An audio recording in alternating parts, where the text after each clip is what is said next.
surrounded by dead hardliners. I realized too late, he tells her, his crystalline form showing fractures of stress.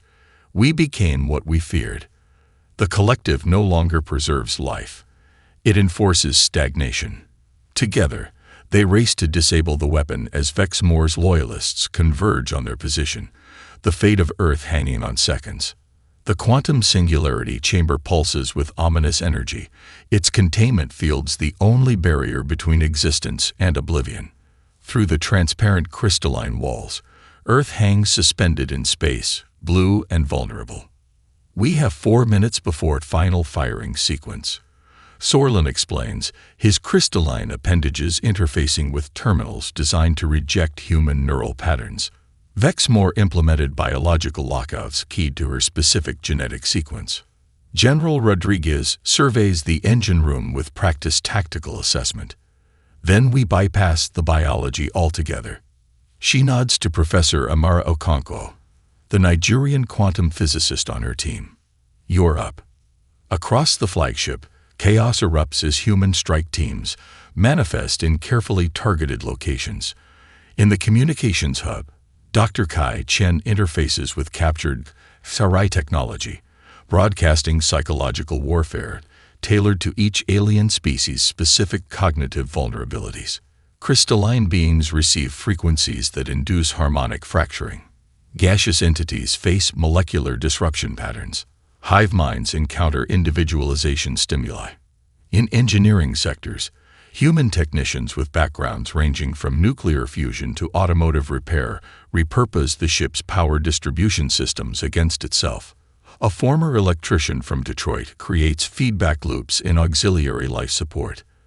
An Iranian nuclear engineer triggers controlled overloads in propulsion systems. Humanity's final weapon isn't technological. Chektluk observes through his neural link with Dr. Vasquez on Earth. It's cognitive diversity. Not a weapon, she corrects, monitoring the 1,000 simultaneous operations. A symphony. In the quantum singularity chamber, Professor Okonkwo works with impossible speed, her fingers dancing across equipment never designed for human use. The containment field operates on universal principles, she explains, applying theoretical physics she once taught at Lagos University. If we can't shut it down, we can invert it, collapse the singularity in on itself.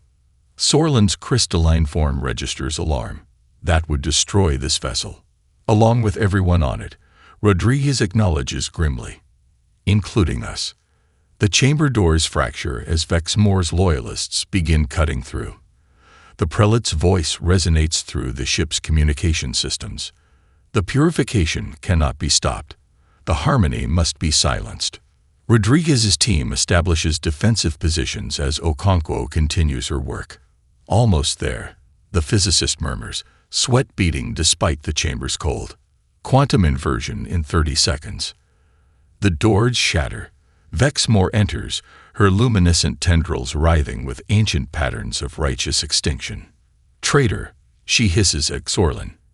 You would side with these aberrations against your own kind. Sorlin's voice resonates with newfound conviction. I side with life, prelate. All life, not just the forms we understand. Rodriguez positions herself between Okonkwo and the advancing hardliners. 20 more seconds, Professor.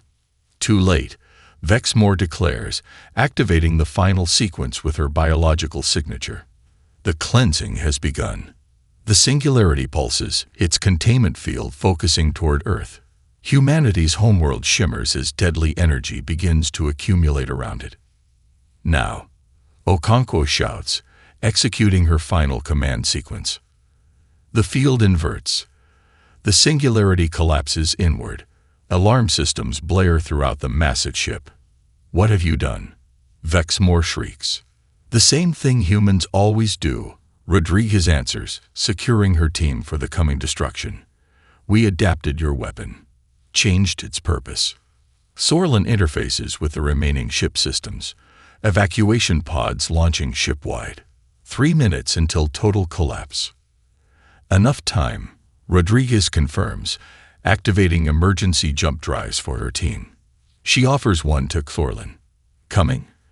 The crystalline commander hesitates, looking at the humans who choose to save him despite everything. Yes, he decides. I have much to learn about your symphony. We are the progenitors, they announce in perfect unison, their voices eerily familiar yet strange. Your descendants from what you would call 10 million years ahead.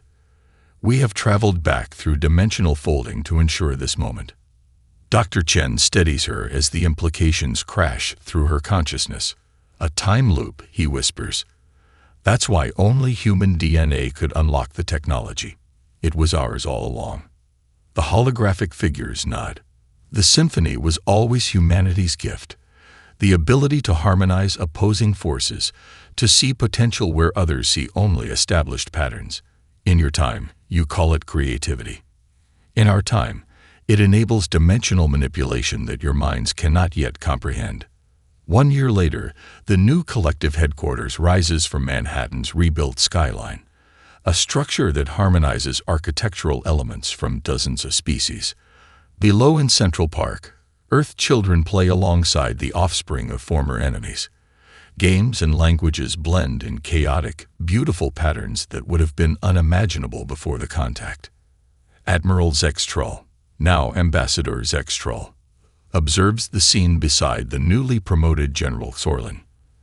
The crystalline being's form has changed subtly through exposure to human thought patterns, developing asymmetrical elements that reflect his evolving consciousness.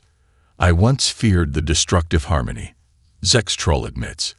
Now I understand our mistake. The symphony was never about destruction. It was about evolution, the ability to break patterns to create new ones. In orbit above, the first human-designed interstellar vessel prepares for its maiden voyage. Its hull incorporates technologies from a dozen species, harmonized by human cognitive flexibility. Across its bow, illuminated by the light of Earth's sun, gleams the name that encapsulates humanity's true gift to the stars.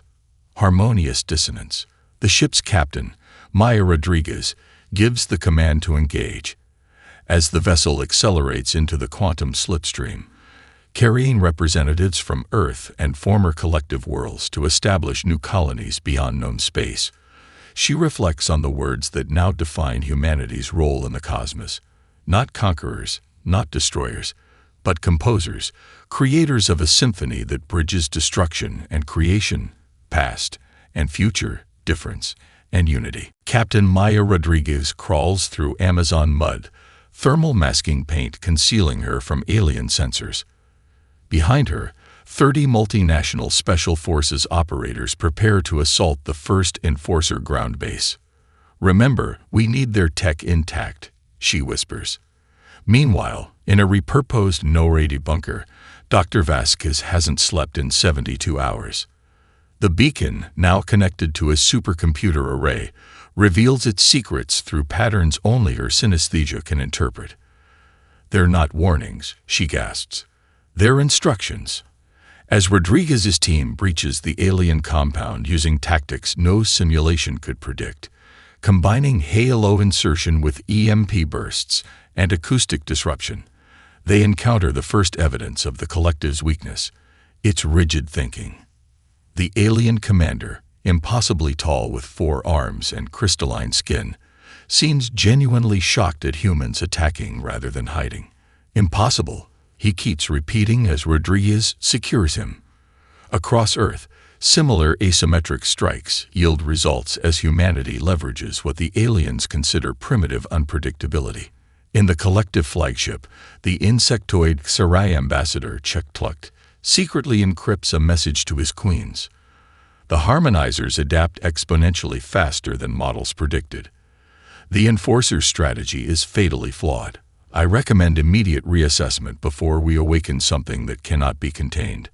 Rainwater streams down Rodriguez's face as she secures the crystalline alien commander. Blood from a gash above her eye mingles with mud and rain. 3 of her team died in the assault, but the objective was achieved. The Enforcer command post was theirs, along with its technological treasures. Status, she demands through her encrypted comms. Perimeter secure, Captain, responds Sergeant Dackel, his Nepali accent clipped. Tech team reports alien communication array intact. 6 enemy combatants neutralized. 1 captured. Your package. The alien commander's translucent exoskeleton pulses with patterns that might be fear or rage. Impossible to read without understanding their biology. His 4 arms are bound with experimental restraints developed from the beacon's specifications. Your tactics, the alien speaks suddenly, voice like glass breaking, were not in our combat database. Attacking the superior force directly contradicts survival optimization. Rodriguez kneels to eye level with the restrained being. That's your first mistake. We don't always prioritize survival. At the No-80 bunker, Dr. Vasquez's synesthesia transforms the beacon's data streams into symphonic patterns she can interpret. Where others see meaningless sequences, she perceives harmonies and counterpoints, a musical language encoding advanced technologies. The progenitors weren't warning us away from the technology, she explains to the gathered military and scientific leadership. They were preserving it for us, waiting until we needed it most. General Martinez studies the holographic renderings of weapon systems beyond human understanding. And you believe this is meant for us. Not a trap. Dr. Chen, his neural pathways permanently altered by the beacon's initial contact, nods. The isotopic signature is conclusive. This technology was built by humans, just millions of years more advanced than us. The beacon was calibrated specifically for human neurological patterns. A junior officer bursts into the room. Sir, Captain Rodriguez's team has secured an enforcer commander. They're en route with the prisoner and captured technology. Martinez's weathered face breaks into its first smile in days. Now we can start to turn this fight around. On the collective flagship, Checkplect uses specialized mandible appendages to access a quantum-encrypted channel. The Karai hive mind receives his urgent transmission through pathways undetectable to the enforcers. The models were wrong. He communicates to the queens. These humans, they don't calculate risk the way other sentients do. They employ chaos as strategy. The enforcers expect them to hide, preserve their survival at all costs. Instead, they attack with primitive but effective innovations our systems cannot predict. The collective consciousness of the queens ripples with concern. Can they be contained? I believe. Checkplect responds, mandibles clicking with the Karai equivalent of fascination. We should reconsider if they should be. Their neural patterns, this destructive harmony, contains elements our civilization has lost through specialization. They see possibilities where we see only established patterns. In a separate chamber, Admiral Zextrol reviews disturbing reports of human resistance worldwide. Primitive projectile weapons modified to disrupt enforcer shield harmonics. Agricultural chemicals repurposed to dissolve crystalline technology. Civilian communication networks reorganizing faster than jamming protocols can adapt. Dr. Elena Vasquez's hands tremble as she brushes sand from the pulsating metallic object her team just unearthed in the Sahara. Carbon dating places it at 10 million years old, yet its seamless construction defies all known ancient technologies. When her assistant accidentally touches a sequence of symbols, the artifact emits a blinding light and a deafening hum that makes everyone's teeth vibrate. In orbit, satellites malfunction as an energy pulse shoots skyward into deep space. Within hours, military forces swarm the dig site, but it's already too late. Across the galaxy, the signal reaches the heavily defended borders of the collective council of 7 galaxies, where ancient alert systems spring to life for the first time in millennia. Admiral Zextrol's meditation is interrupted by his neural implant's emergency override. Impossible, he whispers, studying the signal's origin. The quarantine beacon on Sol 3 has activated. The death harmonizers have found their voice. The council chambers erupt in panic as species with vastly different physiologies share the same emotion, pure terror. The ground beneath the excavation site trembles as the artifact continues to pulse, its metallic surface now flowing like quicksilver. Dr. Vasquez orders an emergency evacuation, But her assistant, Dr. Kai Chen, remains transfixed by the shifting patterns. Elena, look, it's forming structures, mathematical sequences. She pulls him back as a holographic display erupts from the beacon's core. Star charts, diagrams, and symbols cascade through the air in 3 dimensions. Military helicopters circle overhead, their spotlights cutting through the twilight desert air. Package it up. Now, barks Colonel Reyes as he strides into the tent, sand crunching under his boots. This site is under international quarantine as of 20 minutes ago. Elena stands her ground, her 5'4" frame somehow towering before the 6-foot soldier. This is the most significant archaeological discovery in human history. You can't just. Doctor, satellites are failing across the hemisphere. Power grids in 3 countries just went dark. Whatever your discovery did, it's now a matter of global security. Kai's voice cuts through their confrontation, uncharacteristically sharp with urgency. It's talking to me. They turn to find him standing before the holographic display, eyes reflecting strange light patterns as symbols scroll across his pupils. His right hand moves involuntarily, sketching equations in the air that the artifact completes with light. Neural interface, Elena whispers, scientific curiosity momentarily overwhelming her fear. It's adapted to human neurology. That shouldn't be possible. Colonel Reyes raises his weapon. Step away from it, Dr. Chen. Wait. Elena intercedes. Force might trigger a defense mechanism.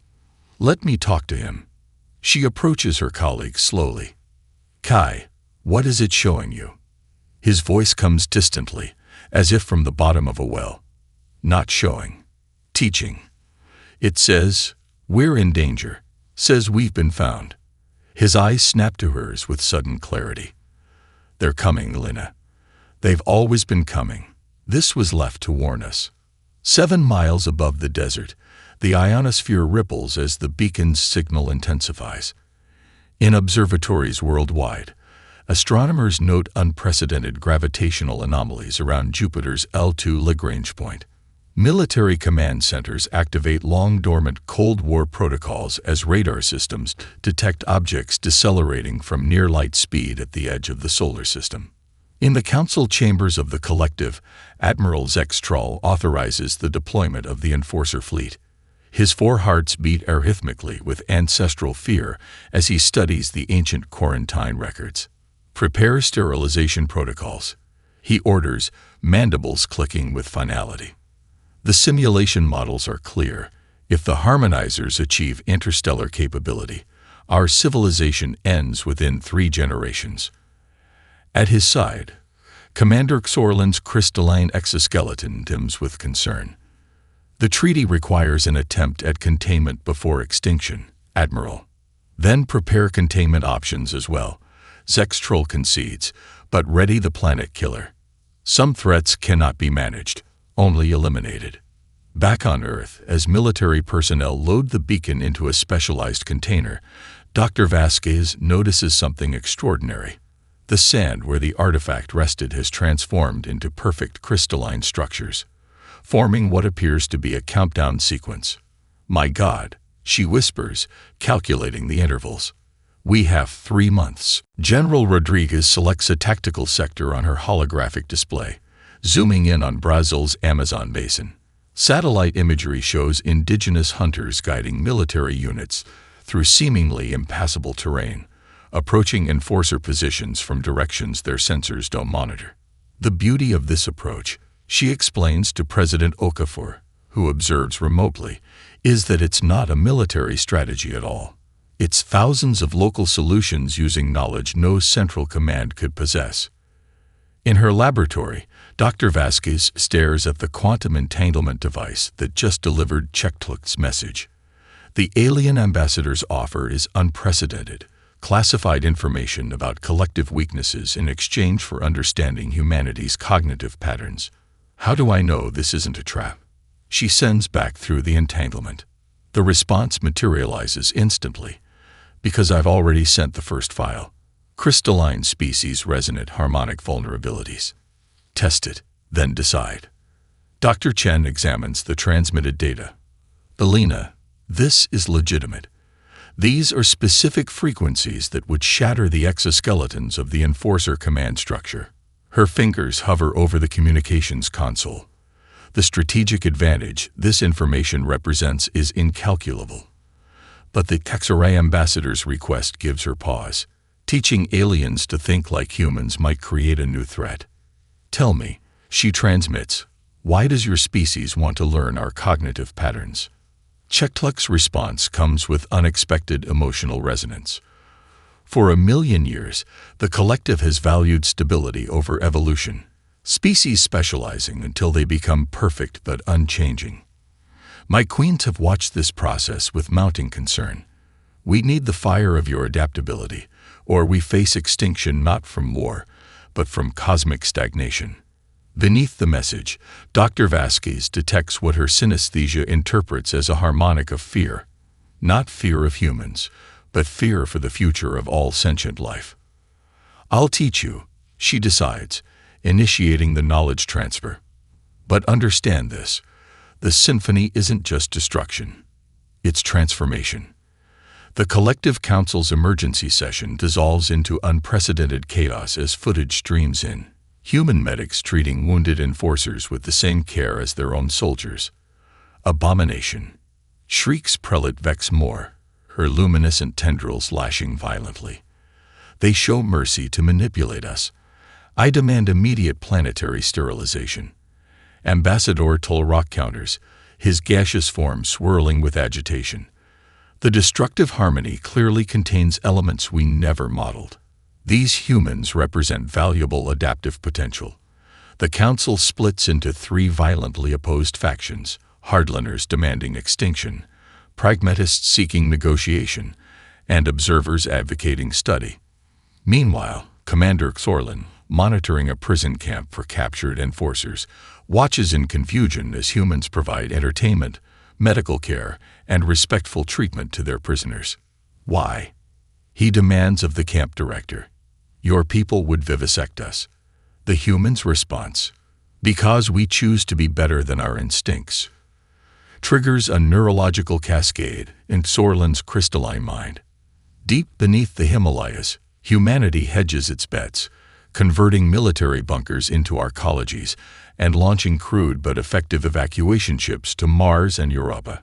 Dr. Tanaka supervises as DNA banks containing Earth's biodiversity are sealed in quantum-protected vaults. We won't just survive, he tells President Okafor, we'll bring Earth with us. In his private quarters, Admiral Zextroll makes an unprecedented decision, secretly erasing the hardliner attack authorization, as he confronts a disturbing realization. For the first time in his 7-century life, he feels something previously exclusive to humans: doubt. The Council Chamber's crystalline architecture amplifies the discord as representatives from 7 galaxies' worth of civilizations descend into factional conflict. Prelate Vexmore's bioluminescent patterns pulse with ancient warning sequences as she projects footage of Operation Thunderstrike across the chamber's neural interfaces. See how they repurpose our very defenses against us. Her voice resonates through the translator fields. Every moment we delay brings us closer to extinction. The containment protocols have failed. We must activate the planet killer. Across the chamber, the gaseous consciousness of Ambassador Tolrock forms patterns of reason dissent. The harmonizers demonstrate qualities our collective has sacrificed through specialization. Their cognitive patterns represent biodiversity we cannot afford to lose. The avian representative from the outer spiral arm, Grand Minister Kretal, extends feathered appendages in the gesture of balanced judgment. I propose a third path. Neither extinction nor integration, but study. Quarantine their system, but preserve them as a living laboratory. The Council erupts in 3-way conflict, millennia of ordered procedure fracturing, in the face of humanity's disruptive potential.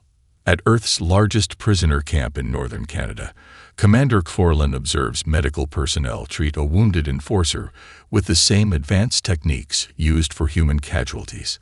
His crystalline sensory apparatus detects no deception, no ulterior motive, simply care. Your species considers us an existential threat, Sorlin states to the camp director, Dr. Sarah Mwangi. Yet you expend resources healing our wounded. Why? Dr. Mwangi adjusts the bandage on a crystalline appendage with practiced hands. Because we can choose to be better than our instincts. Your soldier isn't just an enemy. He's a sentient being far from home. Sorlin's neural matrices cannot process this contradiction. But you are the destructive harmony. Your cognitive patterns prioritize weaponizing everything. Or perhaps, she suggests gently, we see the potential in everything, including enemies, to become allies. Deep beneath the Himalayan mountains, in bunkers carved by ancient glaciers and expanded with progenitor technology, Dr. Tanaka supervises the final stages of Project Continuity. Quantum-shielded vault seal with a pneumatic hiss, securing the genetic legacy of Earth, plants, animals, and thousands of human genetic lineages. The first Orcs reach Mars tomorrow. He reports to President Okafor via secure channel. Europa colony construction begins next week. We're establishing humanity beyond their reach. Okafor's holographic image shows the strain of leadership during extinction-level crisis. And if they send the planet killer anyway. The progenitor data includes dimensional anchor technology, Tanaka explains. If Earth falls, our colonies will exist in a slightly phase-shifted reality they cannot detect. We'll survive, Madam President, and we'll bring the essence of Earth with us. In his private sanctum aboard the flagship, Admiral Zex Troll performs an act unprecedented in his 7 centuries of duty. His manipulator appendages move across the command console, systematically erasing the hardliner attack protocols he himself authorized days earlier. The Admiral's 4 hearts beat arrhythmically as his consciousness confronts an alien sensation. Uncertainty about the rightness of his mission, the humans' unpredictable mercy toward prisoners, their adaptive reuse of technology rather than its destruction, their preparation for survival without revenge. None matches the collective's models of the destructive harmony. Perhaps, he whispers to his empty chamber, we have misunderstood them all along. Prelate Vexmore's coup unfolds with brutal efficiency.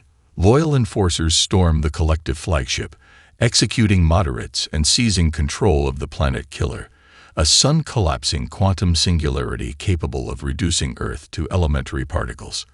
The infection must be purged, she announces, her bioluminescent patterns displaying the sacred extermination sequence. On Earth, Dr. Vasquez works feverishly with Checktucht, their minds linked through experimental technology. The beacon isn't just a warning. She realizes as the full data unfolds in her consciousness. It's an inheritance, a gift from beings who called themselves the progenitors.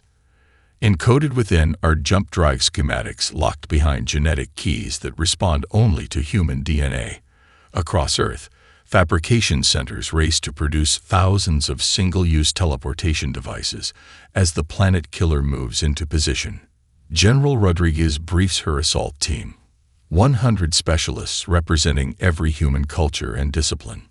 This is our only shot, she tells them as they check their hybrid weapons. We teleport directly to their engine sectors, create maximum chaos, then converge on the control room. Humanity deploys its ultimate symphony. Not a superweapon, but thousands of creative solutions executed simultaneously. Jump drives activate worldwide, teleporting strike teams onto every hardliner vessel. Engineer teams repurpose alien power systems to overload. Linguists hijack communication networks with contradictory commands. Psychologists exploit alien cognitive vulnerabilities with tailored sensory attacks. Rodriguez's team materializes on the planet killer's bridge to find Commander Sorlin already there. How? He demands of his strategists. Their technological level indicates they should have surrendered by now. Commander Sorlin studies the pattern recognition algorithms failing to predict human behavior. Sir, I believe we've made a fundamental error. We've been treating them as a rational species. Play it again, Dr. Hiroshi Tanaka requests, watching the holographic recreation of human neural patterns compared to the captured enforcer's brain activity.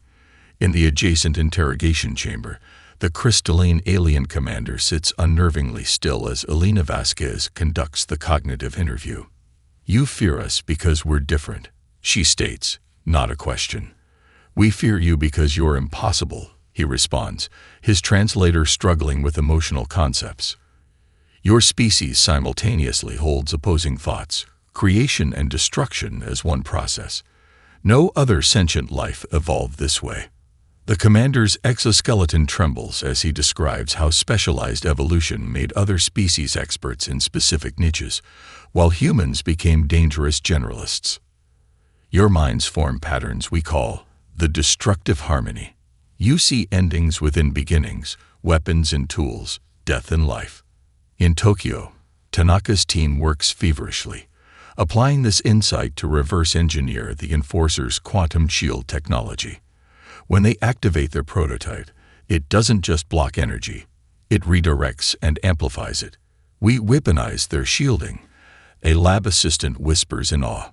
Across human-controlled territories, similar breakthroughs occur as humanity's cognitive flexibility turns alien technology against itself. In the collective council chambers, Admiral Zex Troll receives the intelligence report with physical pain. The worst-case scenario is manifesting. He announces to the panicked representatives, "They're not just using our technology, they're improving it. The Symphony is building to its crescendo." The captured commander's crystalline form shimmers under the laboratory lights as Dr. Vasquez continues the interview. Her neural interface, derived from Dr. Chen's modified brain patterns, allows direct communication beyond the limitations of verbal language.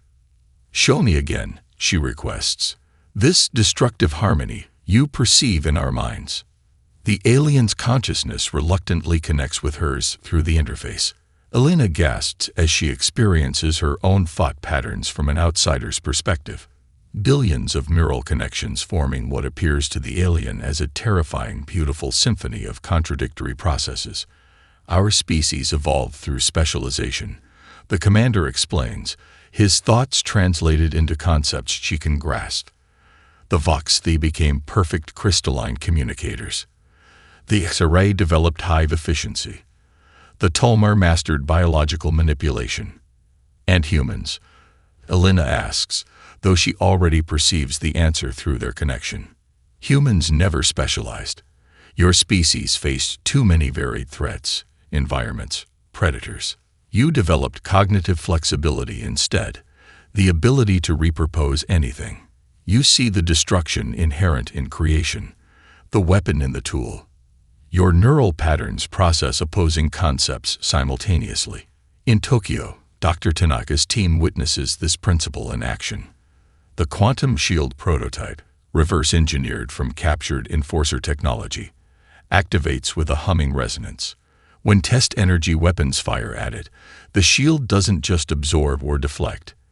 It captures, amplifies, and redirects the energy.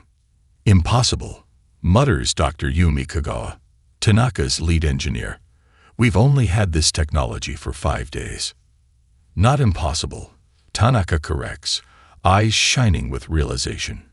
"Inevitable. The Enforcer shields were designed with singular purpose, to block energy. But we saw its potential to become something more. Across the planet, similar breakthroughs manifest. In Brazil, farmers modify agricultural drones to disrupt Enforcer communication frequencies. In Nigeria, petroleum engineers repurpose oil drilling techniques to destabilize alien landing zones. In Australia, Aboriginal knowledge of sound propagation through desert sands creates sonic weapons that shatter crystalline technology. President Okafor receives the reports with grim satisfaction in her underground command center. How soon until the shield technology can be deployed to our defense lines? 3 days for the first units, her military advisor reports. We've distributed the specifications to manufacturing centers worldwide. Every machine shop, tech lab, and university is working on production. On the collective flagship, Admiral Zex Troll's 4 hearts beat arrhythmically as he absorbs the latest intelligence. They've weaponized our shields. That should take decades of research. centuries to implement. 3 months later, 7-year-old Madeline points to the sky from her Shanghai apartment balcony. "Mama, the stars are moving." Worldwide, civilians record the phenomenon as thousands of crystalline ships materialize in Earth's atmosphere, their formation resembling a massive cage being constructed around the planet.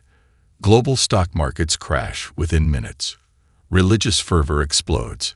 Military jets scramble and are swatted from the sky like insects. Commander Xorlan, his iridescent scales reflecting the command deck's lights, selects a human habitable avatar before teleporting to the emergency UN session. His translator renders his subsonic speech into all Earth languages simultaneously. "We come not as conquerors, but as surgeons removing a cancer." On view screens worldwide, he displays the terrifying history of the destructive harmony, humanity's unique neural pattern that allows it to weaponize anything. "Your extinction was scheduled today," he announces to the stunned assembly, "but some among us advocate for containment instead. Surrender your technology and accept permanent regression to pre-industrial status, or we sterilize this world." President Kamala Okafor, representing the hastily formed Earth Defense Coalition, stares directly into Xorlan's compound eyes.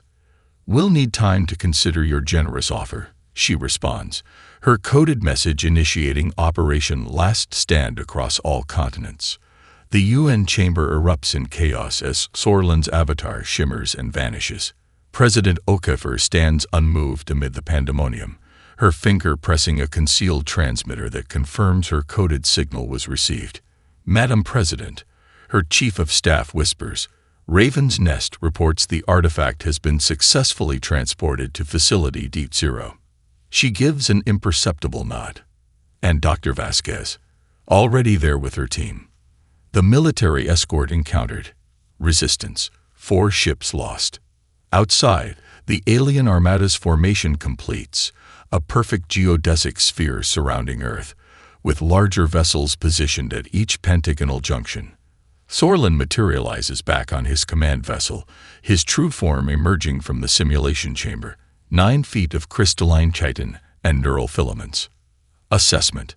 Admiral Zextrol demands, his voice resonating through the ship's hive mind. Predictable terror and denial.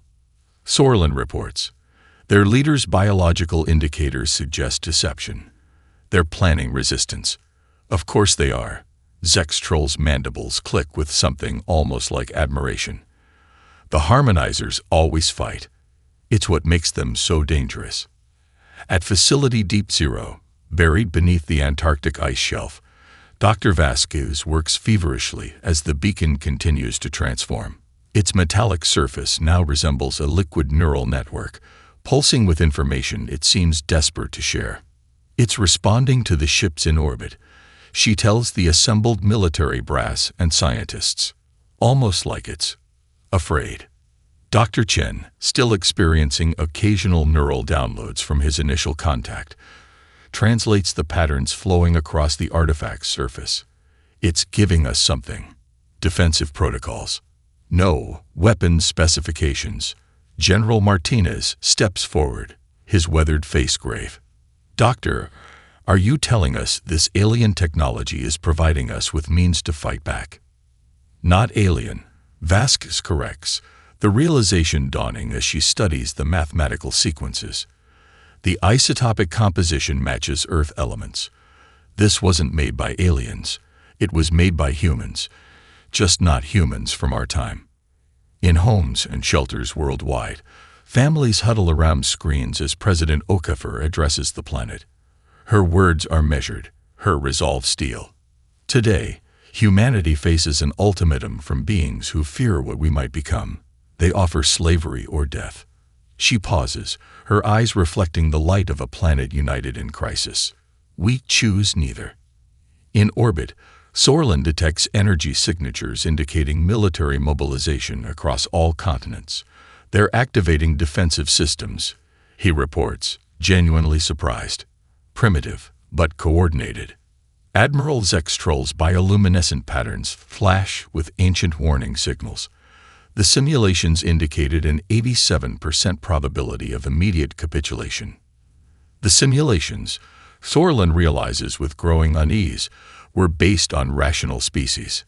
Beneath the Antarctic ice, the beacon's surface suddenly crystallizes, revealing what appears to be a countdown timer reaching zero. The chamber fills with blinding light as knowledge 10 million years in the making downloads directly into humanity's waiting hands. Commander Sorlin studies the data with growing unease. Sir, their neural plasticity exceeds all projections. They aren't just copying our technology, they are transforming it.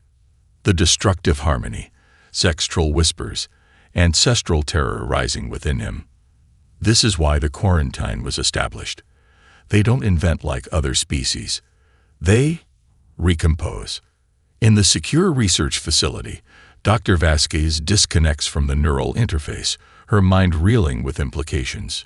You've been studying us for millennia, she realizes, cataloging our thought patterns, documenting our development. The commander's translator renders his response with unexpected emotion. Not studying, containing. Your species represents a cognitive paradigm that terrifies all others. You think like predators and prey simultaneously. You see death in life, creation in destruction. Your neural patterns compose a symphony that turns everything, into potential weapons. Not weapons, she corrects quietly. Tools. Everything becomes a tool for survival. The alien's crystalline form pulses with what might be sadness. The distinction exists only in human minds. To the rest of the galaxy, there is no difference, and that is why you must be stopped before you leave your world. Operation Thunderstrike commences in 3, 2, 1. General Rodriguez stands in the holographic command center as 10,000 simultaneous attacks launch across Earth. The Enforcer battle net, designed for centralized efficiency, cannot process the chaotic human assault. In Mumbai, taxi drivers convert their vehicles into EMP delivery systems, disabling a major landing zone. Montana ranchers use their knowledge of weather patterns to trap aerial patrols in devastating microbursts. Brazilian scientists weaponize local plant toxins that crystallize in the alien's breathing apparatus. The symphony manifests in ways no simulation could predict.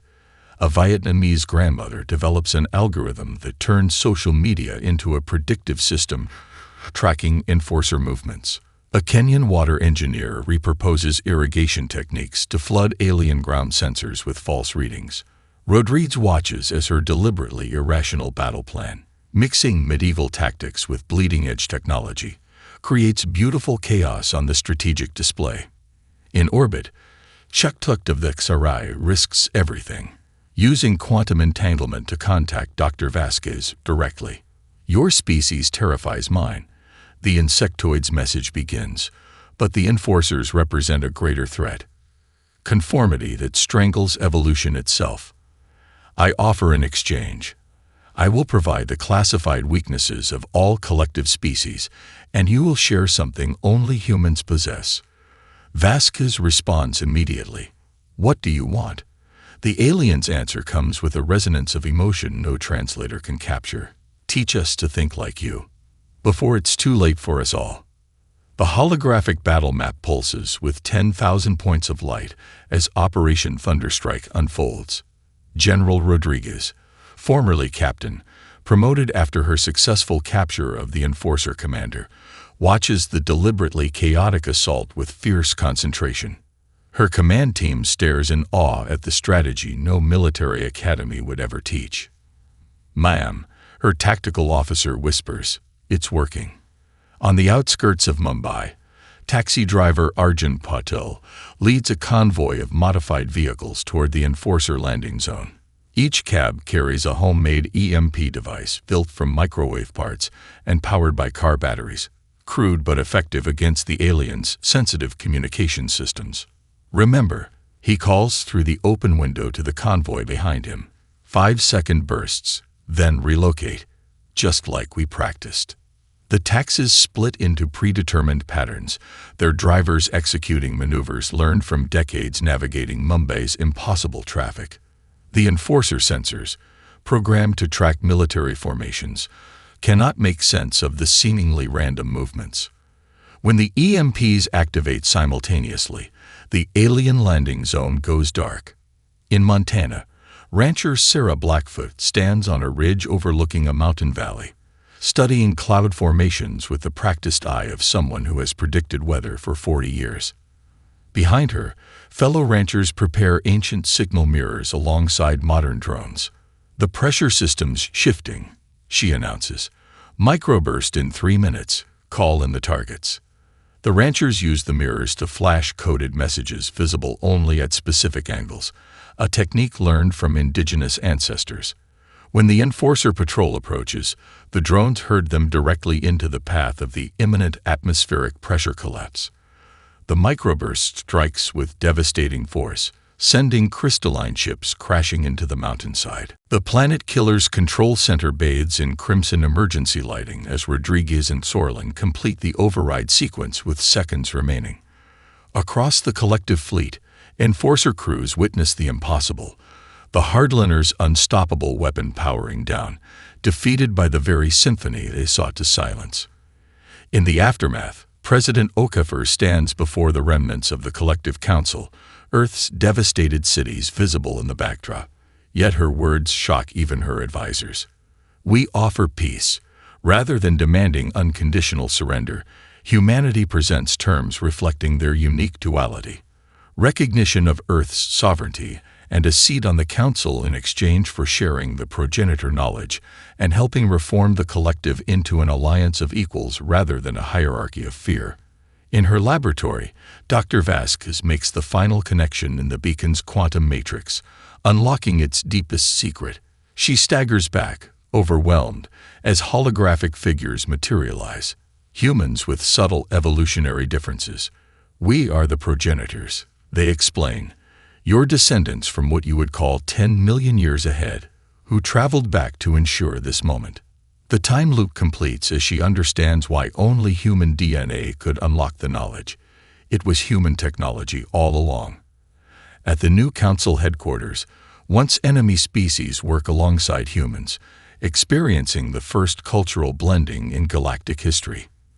The X-Array develop art. The crystalline Vox the explore emotional music. Earth's colonies expand to neighboring stars as alien exchange students flock to human universities. In the rebuilt New York, Admiral Zextrol, now Ambassador Zextrol, watches children of different species playing together in Central Park. The Symphony was never about destruction, he tells the newly promoted General Sorlin as the first human-designed interstellar vessel prepares for launch. It was about evolution. The ability to break patterns to create new ones. The ship ascends on quantum fire, bearing the name that encapsulates humanity's true gift to the stars: harmonious dissonance. The planetary defense grid above Earth tracks the hardliner fleet's destruction with silent precision. The quantum implosion of the Planet Killer creates a briefly visible distortion in space-time before collapsing into nothingness. In command centers worldwide, celebrations erupt as humanity collectively exhales. 6 weeks later, in the temporary council chambers established in Geneva, President Okafor stands before representatives of 7 galaxies. Earth's cities still bear the scars of Enforcer attacks, visible in satellite imagery displayed on massive viewscreens behind her.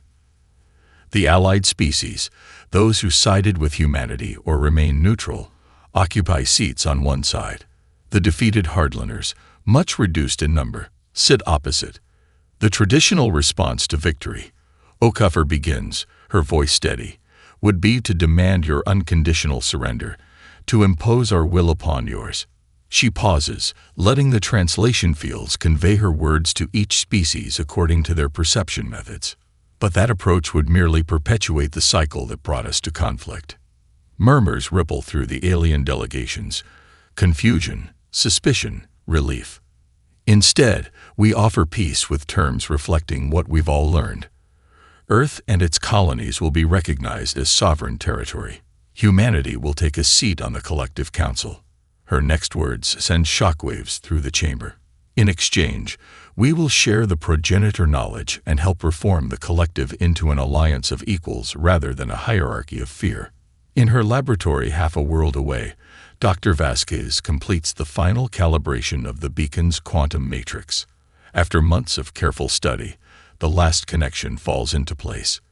The artifact, the source of humanity's salvation, pulses with new energy, its surface flowing like quicksilver. Recording, she says, activating the laboratory systems as the beacon projects a holographic display unlike any before. The figures that materialize are unmistakably human, yet subtly different. Higher foreheads, more delicate limbs, eyes with depth that suggests evolutionary advancement.